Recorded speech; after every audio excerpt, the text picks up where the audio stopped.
Party का delegation हम लोग जा रहे थे और हम तो 2 ही लोग थे यहाँ से, मैं और शाहनवाज साहब दोनों ट्रेन से जा रहे थे और ट्रेन से ही वापसी भी थी। 11:30 बजे पहुंचना था और 1:30 बजे हमारी वापसी भी थी। लेकिन ऐसा हालात हो गए, मुझे नहीं समझ में आता कि बिल्कुल एकदम हर चीज के ऊपर पाबंदी।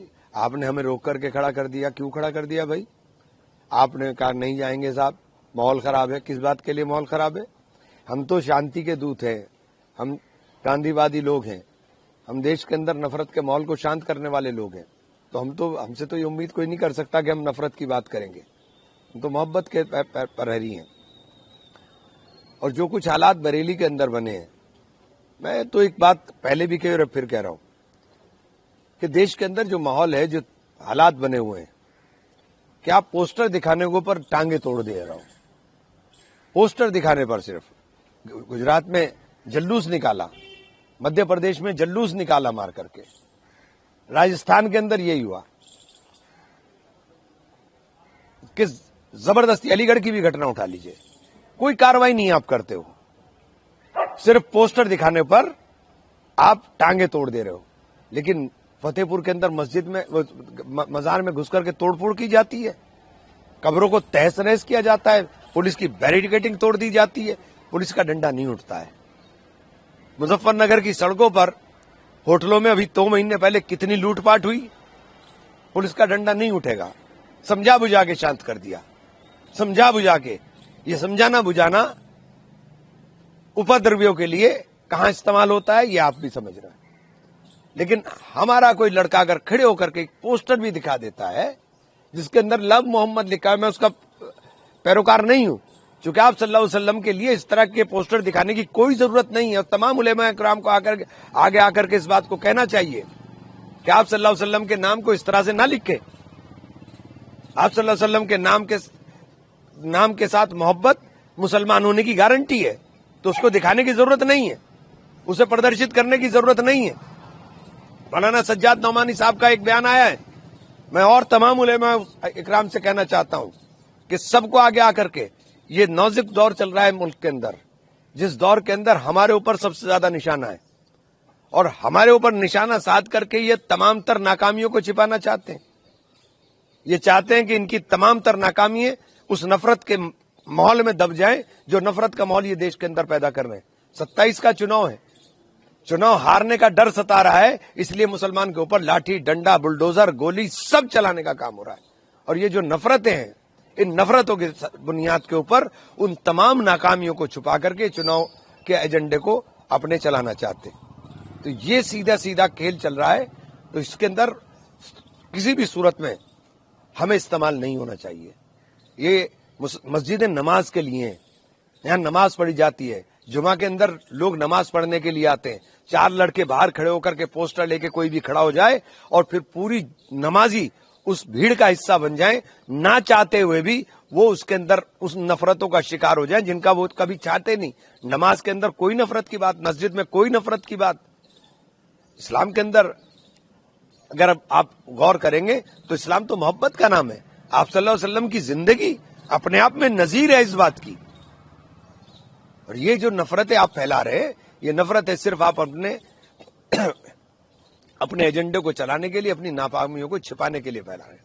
आपको जाने से रोक रहा होगा कि आपके जाने से वहां से एक बार फिर माहौल ना खराब हो जाए, उन लोगों को लगता होगा कभी फिर भीड़ जो है। इमरान मसूद मोहब्बत का नाम है, इमरान मसूद नफरत का नाम नहीं है। मैं मुल्क के अंदर मोहब्बत की प्रहरी हैं, राहुल गांधी के सिपाही हैं, महात्मा गांधी के अनुयायी हैं, अंबेडकर वादी हैं। तो हमारे से ये उम्मीद नहीं की जा सकती। हमारे लिए संविधान सबसे ऊपर है, संविधान की शपथ ली है। ये संविधान की शपथ लेकर के उसको झूठा कर रहे हैं। न्याय की देवी जो है उसकी आंखों पर पट्टी होती है, इन्होंने आंख खोल ली है। सेलेक्टिवली वार करते हैं, छांट करके वार करते हैं, धर्म और जाति के नाम पर वार करते हैं। तौफीक रजा के जो भाई हैं वो भी इस बात को कह रहे हैं कि अगर प्रशासन जो है उनको जाने की अनुमति दे देता तो शायद ये सब कुछ ना होता। और आपने कल देखा भी होगा तौफीक रजा के घर पर बुलडोजर भी नहीं, तो जाने की जरूरत, एक बात तो बताइए, अनुमति मांग क्यों रहे आप क्यों इकट्ठा कर रहे? जरूरत क्या है? आप बुलडोजर क्यों चला रहे हो साहब? ऐसा कौन सा उन्होंने गुनाह कर दिया? आप बुलडोजर चला रहे हो। आप एक व्यक्ति को, जो इतना सम्मानित व्यक्ति रहा हो, उसको इस तरीके का महिमा मंडित उसको उसके बारे में इस तरह के बयानात दे रहे हो, तू तड़ाक की भाषा का इस्तेमाल कर रहे हैं। ये तो मीडिया को भी कहना चाहता हूं कि आप 2 मिनट के अंदर ऐसी भाषा इस्तेमाल करते हो, उनके लिए भी करके दिखाओ ना। उन नफरती लोगों के लिए भी करके दिखाओ ना, जो सीधे सीधे खुलेआम नफरत नाम लेकर के नफरत बोलते हैं। आप में हिम्मत नहीं है, आप तो एजेंडा चला रहे हो। उनके साथ साथ जो उनके अनुयायी थे, जो उनके साथ आए थे, उनको जो प्रॉपर्टी है उनको सील करने की कल से प्राधिकरण ने। मैं तो ये कह रहा हूं ना, और आगे भी ये तो काम सब होना है। हमारे साथ ये सब काम होना है। जब हमें पता है कि हमारे साथ ये सब काम होना है, तो हमें मोहतात रहने की जरूरत है, हमें होशियार रहने की जरूरत है। ये तो होना ही है। ये कोई ऐसी चीज नहीं है कि ये नई चीज है, ये तो सब होना है। हो सकता है कल को मेरा भी घर गिरा दे, तो ये तो हमें तैयार रहना पड़ेगा। करोड़ों की संपत्तियां सब सीज कर रहे हैं। तो ये तो मैं कह रहा हूं ना कि ये सब हो रहा है, ये तो सब चल रहा है। लेकिन ये जो आप कर रहे हो, इसका देश के ऊपर बहुत बुरा असर पड़ रहा है। इसका देश के ऊपर बहुत बुरा असर पड़ रहा है। पूरे विश्व के अंदर हम कहां खड़े हो गए आपकी नफरतों की वजह से। आपको इसका आकलन करना पड़ेगा।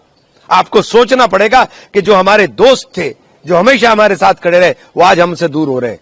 आपको सोचना पड़ेगा। आपको देश के लिए सोचना पड़ेगा। आप देश के लिए नहीं सोच रहे हो, आप केवल अपनी कुर्सी के लिए सोच रहे हो। अगर देश के लिए सोचोगे तब समझ में आएगा कि हम पूरे विश्व के अंदर आज अकेले खड़े हो रहे हैं। मुख्यमंत्री योगी आदित्यनाथ कह रहे हैं कि मौलाना को भूल गया था कि शासन किसका है। 2017 से पहले ये सब चीज चल। ये तकब्बुर के लफ्ज हैं, ये तकब्बुर के लफ्ज हैं। ईश्वर को घमंड पसंद नहीं है। घमंड ना करें, ईश्वर को घमंड पसंद नहीं है। मुख्यमंत्री हैं, सबके मुख्यमंत्री हैं। जब आप कुर्सी पर बैठ जाते हो तो न्याय की उम्मीद की जाती है।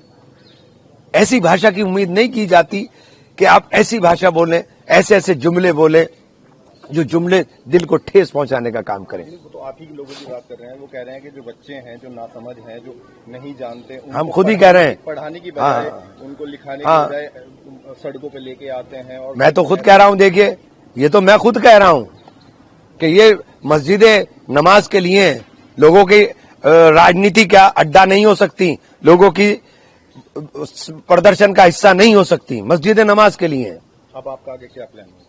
नहीं, कुछ नहीं है। हम लोग बैठे हैं, ये इन्होंने चारों तरफ घेरा लगाया हुआ है। अगर आप ये वीडियो YouTube पर देख रहे हैं तो हमारे चैनल को सब्सक्राइब कर बेल आइकन दबाएं, और Facebook पर देख रहे हैं तो हमारे पेज को लाइक करें।